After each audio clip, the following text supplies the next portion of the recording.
सुबह जब गार्ड ने मॉरिस की चादर हटाई तो उसका दिल दहल गया। बिस्तर पर मॉरिस नहीं था, बल्कि पड़ा था एक असली इंसान जैसा नकली सिर। पूरा अल्कट्राज हिल चुका था, क्योंकि इतिहास की सबसे सुरक्षित जेल से कैदी गायब हो चुके थे। कहानी शुरू होती है फ्रैंक मॉरिस से, एक शातिल अपराधी जिसे भेजा जा रहा था अल्कट्राज।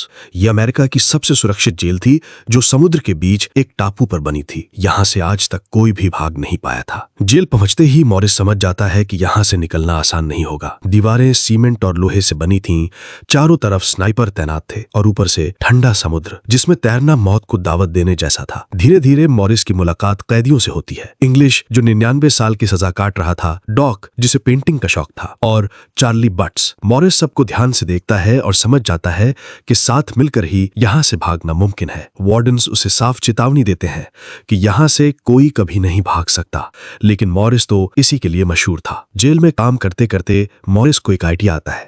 वो अपनी सेल की दीवार को धीरे धीरे कुरेदना शुरू करता है और नेल कटर, चम्मच जैसे छोटे औजारों से रास्ता बनाने लगता है। साथ ही वो नकली सिर तैयार करता है ताकि रात को गार्ड को लगे कि वो अपनी जगह सो रहा है। इस दौरान मॉरिस की दोस्ती जॉन और क्लैरेंस नाम के दो भाइयों से होती है। वो दोनों भी उसके प्लान में शामिल हो जाते हैं। क्लैरेंस जेल के कपड़ों से रेनकोट्स चुराकर लाइफ जैकेट और नाव बनाता है ताकि अगर बाहर निकल भी जाए तो समंदर पार कर सके। लेकिन सबके लिए सबसे बड़ा डर था बार बार होने वाली चेकिंग और गार्ड्स की नजर। मॉरिस और उसके साथी रात दिन काम करते रहे और आखिरकार भागने का दिन तय हुआ। रात को जब गार्ड्स ने राउंड लिया तो उन्हें लगा सब सो रहे हैं, लेकिन बिस्तर पर पड़े नकली सिर उन्हें धोखा दे रहे थे।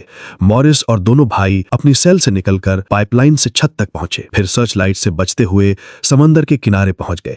वहीं चार्ली आखिरी पल पर डर गया और पीछे हट गया। मॉरिस और दोनों भाई अपनी बनाई नाव में बैठे और अंधेरे समंदर में गायब हो गए। सुबह जब गार्ड्स ने देखा तो जेल में हड़कंप मच गया। अलार्म बज उठा। सर्च टीम, नावें, हेलीकॉप्टर सब भेज दिए गए, लेकिन मॉरिस और दोनों भाइयों का कोई सुराग कभी नहीं मिला। कुछ लोग मानते हैं कि वो ठंडे पानी में डूब गए, लेकिन बहुतों का कहना है कि मॉरिस अपनी जिंदगी का सबसे बड़ा खेल जीत चुका था और आजादी पा गया। अल्कट्राज की दीवारें टूट गईं और मॉरिस हमेशा के लिए इतिहास में जेल तोड़ने वाला जीनियस बन गया।